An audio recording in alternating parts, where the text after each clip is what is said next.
Ding ding ding! You hear that? That's the update alarm because it's update o'clock and it's time to tell you all about the 0.11.4 Skyblock update. This time they've gone and revamped the farming islands into something a bit less completely useless and a bit more in line with what you'd think modern Skyblock is like. Although this is still a very early game area, there is plenty of content for seasoned players to try out. Whilst I show you around the whole new island and the really cool underground mushroom place, I'm gonna ask you to subscribe because then you'd be as cool as this new island. The first thing you'll immediately notice is that the barn and the mushroom desert now exist on the same server.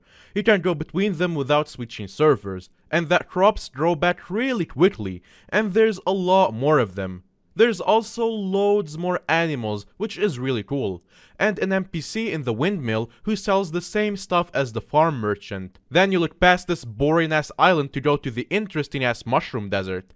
Here, there's a lot of cool stuff, including everything that was here before but way bigger. You can actually mine the sand basically anywhere to get sand collection.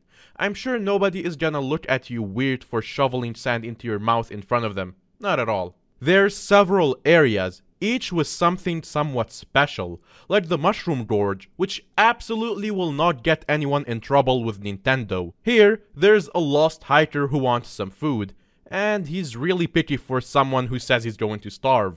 There's also the Shepherd's Steep, which has a lot of sheep that you can shear, or remove their wool by other means. For some story, there's a couple of settlers in some houses by spawn, and this girl who talks about the treasure hunters who is right here. When you talk to him, he asks you to pay 1000 coins for a tip as to where treasures might be, and then the tip is nearly completely useless and non-specific, but hey, if you find it, who knows what treasure you might find. Leave a comment if you end up finding it. In a cave somewhere covered in white flags, there's a group of trackers who have a quest for you. Locate and kill a very specific animal that only shows up after you talk to them. Oh, how nature works in mysterious ways. Completing one of these quests is easy. You just go to the location he says and kill the animal there, and in return, you get pelts. Pelts are like a currency that you can only use to buy things from Terry's shop, and Terry sells tier 12 farming minions for 75 pelts, a tier 11, and a lot of the enchanted form that minions produces. This also means the new minion cap is 30 if you collect all 600 and something unique minions. There's a few more things and quests you can look for yourself on the island, like Jake on top of this mountain who wants you to somehow bring him an animal to look at for some reason, who's also a part of this big conspiracy theory that he isn't actually injured for some reason. And there's also a few unique fishing mobs to this area. Part 2 of this update is QOL features, but I also wanna touch on the backpack update from yesterday. Backpacks are now a part of your old Ender Chest GUI, and you can have up to 18 backpacks at once. Previously, full backpacks can be placed into this GUI to access their contents, and the new backpacks can be placed in this GUI to expand your storage space. There are more features planned for this in the future, but backpacks are now no longer inventory items and all live in one convenient menu. Master Mode Floor 6 is also out with this update, because reasons. Except it's bugged right now, and if you kill the terracottas, you can't actually finish the boss and get softlocked. But you are supposed to make it through the survival phase 1 second faster every time you kill a terracotta. Other dungeons changes include an easier M4 and easier floor 5, so you can tell which the real livid is so you stop cheesing the fight. Master Mode floor drops being more powerful than usual drops, so M6 Zombie Knight armor is going to be stronger than F7, for example. Wither goggles and co have been nerfed, so that they provide less bonus, but are the same as normal when starred. And Master Mode floors now give stacking XP boosts, which effectively doubles the XP you can get from them. Again. Oh, and you can also add stars to diamond and gold boss heads. This was actually in the game like a week ago, but it was only mentioned now. Now, this ridiculously long list of QOL changes. If you follow Miniclin on Twitter, you may have seen him post some items or QOL features that I have scrolling on screen now, like the Delicate Enchant, Tuning Fork, Winter Sack, and Aspiring Leap.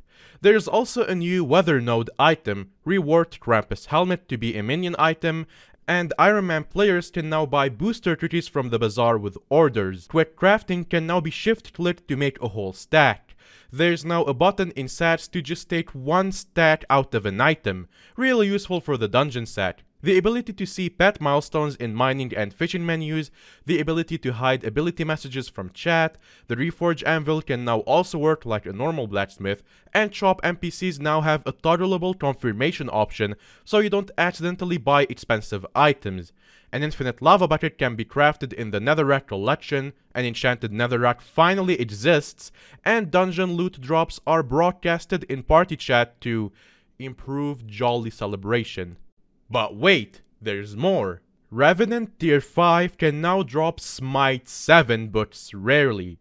The Candy Sack now holds more Halloween items. There's a new Winter Sack. One for all weapons can now be enchanted with telekinesis.